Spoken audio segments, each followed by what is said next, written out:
पारुल और अवधि चौका चैनल में आपका बहुत बहुत स्वागत है। आज मैं आपको दक्षिण भारत की एक बड़ी ही फेमस डिश बताने जा रही हूँ, रवा इडली। जी हाँ दोस्तों, ये बहुत ही पसंद की जाती है बच्चों और बड़ों के द्वारा और झटपट तैयार भी हो जाती है। और सबसे खास बात, ये बिना चटनी के भी आप खा सकते हैं। तो चलिए फटाफट देखते हैं। इसके लिए आपको 1 कप रवा लेना है। मैंने बॉम्बे रवा लिया है, आप चाहें तो कोई भी दूसरा बारीक रवा ले सकते हैं। 1 कप रवा के हिसाब से आपको 3/4 कप दही लेना है।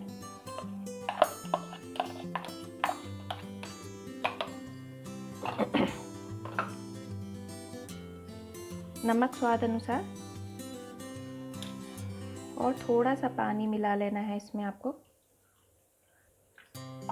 1 कप रवा के हिसाब से आपको कुल मिला के 1 कप ही पानी भी चाहिए होता है, लेकिन हम कंसिस्टेंसी के हिसाब से देखेंगे।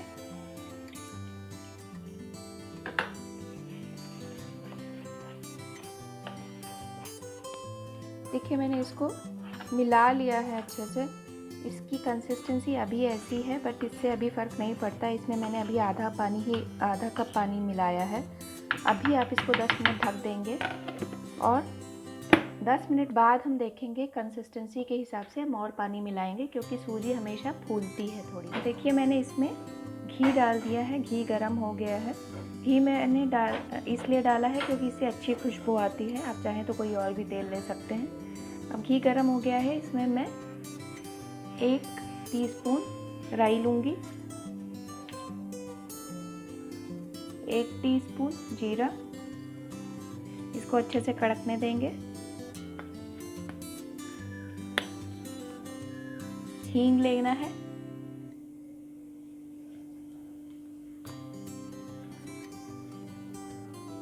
8-10 मैंने काजू लिए हैं, आप तोड़ दीजिएगा इसको।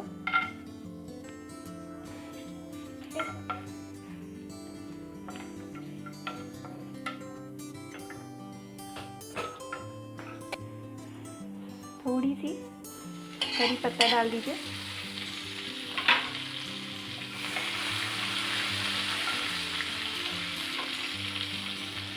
फिर 1 छोटी गाजर मैंने ली है, देखिए थोड़ा ही चाहिए।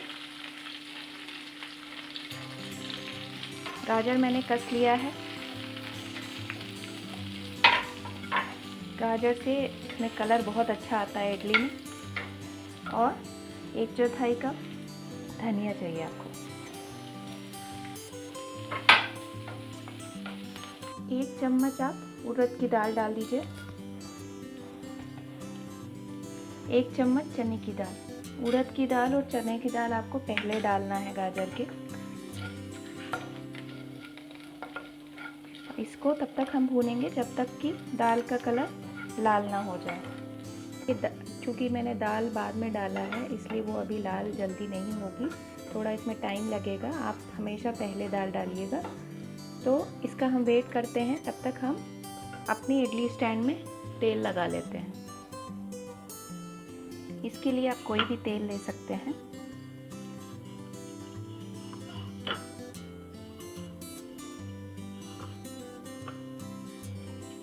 देखिए अब लाल हो गई है, हम अब गैस बंद कर देंगे। अब हम रवा चेक करेंगे।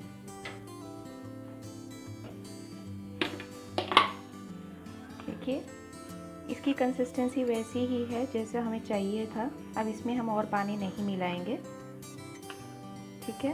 अब क्योंकि मैंने पहले आधा कप पानी डाला है, तो अब आपको ध्यान रखना है 1 कप रवा के लिए आधा कप पानी पर्याप्त है। अगर कंसिस्टेंसी हमें ऐसी चाहिए, अगर आपको लगता है कि आपने कम पानी डाला है या कंसिस्टेंसी बहुत गाढ़ी है, तो आप उस हिसाब से पानी डाल सकते हैं। यही कंसिस्टेंसी चाहिए, बहुत इसका पानी फ्लूइड जैसा नहीं होना चाहिए, थोड़ा गाढ़ा ही रखना है। अब ये बैटर हम इसमें मिला देंगे।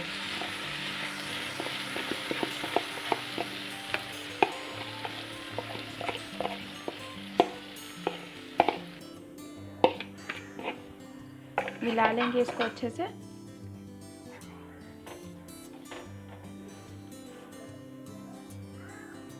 देखिए अब ये कितना सुंदर लग रहा है कि बहुत अच्छी खुशबू आ रही है। इसका कंसिस्टेंसी अभी ऐसी है, थोड़ा सा पानी हम इसमें और मिला देंगे, इतना ही मिलाया है मैंने।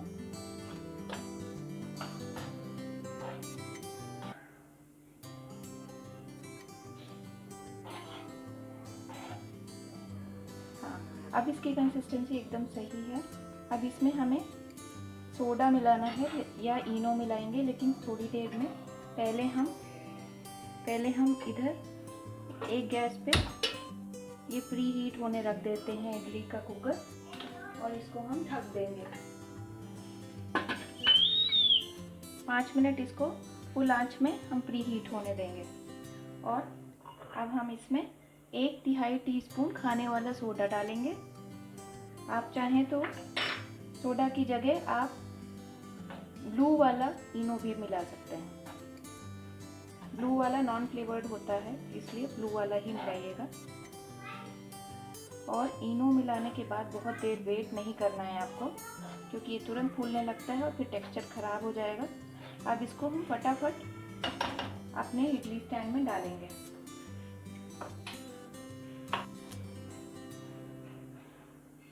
इसको हमें 70% ही भरना है, ज़्यादा नहीं भरना है, क्योंकि ये बाद में फूलेगा।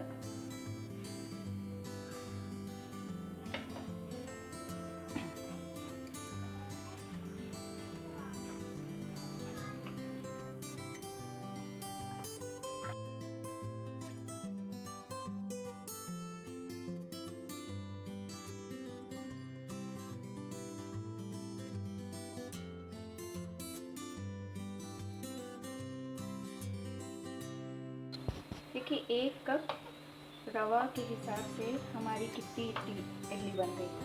हमारी बन गई हैं 14 इडली। तो आप अपने हिसाब से एडजस्ट कर सकते हैं जितनी इडली आपको खानी हो। देखिए, हमारा कुकर भी प्री हीट हो गया है। अब हम इसकी आंच धीमी कर देंगे और आप धीरे से इसको रख दीजिए और करीब मीडियम आंच में इसको 15 मिनट पकने देना है। बहुत ज़्यादा हम नहीं पकाएंगे इसको। अब आप 15 मिनट इसको पकने दीजिए। आप करीब 12 मिनट बाद इसको फिर से चेक करेंगे। देखिए, 12 मिनट हो गए हैं। हम थोड़ा चेक करने वाले हैं कि हुई कि नहीं। इसको एक टूथपिक आप डालिए, अंदर से इसमें क्लीन निकल रहा है, पर अभी सारी नहीं हुई हैं, सब क्लीन नहीं है। तो इसको अभी हम 3 से 4 मिनट और पकने देंगे। देखिए, मैं 15 मिनट बाद अब खोल रही हूँ। इडली हो गई है, ये एकदम क्लीन निकल रहा है। अब हम इसको गैस बंद कर देंगे और अभी हमको इसको निकालना नहीं है। हम इसको हमेशा ठंडे होने पे निकालते हैं, नहीं तो इडली टूट जाती है। दोस्तों, अब इडली मैंने ठंडी कर लिए है। अब आप इसको धीरे धीरे किनारे से ऐसे करके निकाल सकते हैं। देखिए, बनके तैयार है। आप जब छौंका तैयार करते हैं तो आप इसमें हरी मिर्च भी काट के डाल सकते हैं। मुझे यहाँ बच्चों को खिलाना था, इसलिए मैंने छौंके में हरी मिर्च नहीं डाली। हाँ, देखिए दोस्तों, हमारी इडली बनके तैयार है। अगर आपको तुरंत खाना रहता है तो ये इडली बहुत अच्छी होती है, बढ़िया मस्त लग रही है। आप भी खाइए, औरों को भी खिलाइए। अगर मेरी रेसिपी आपको पसंद आए तो इसको लाइक करिए और ज़्यादा से ज़्यादा शेयर कीजिए, सब्सक्राइब करिए और बेल आइकन को दबाना ना भूलिए। फिर मिलते हैं एक दूसरी रेसिपी के साथ। तब तक के लिए स्वस्थ रहिए, सुरक्षित रहिए। धन्यवाद।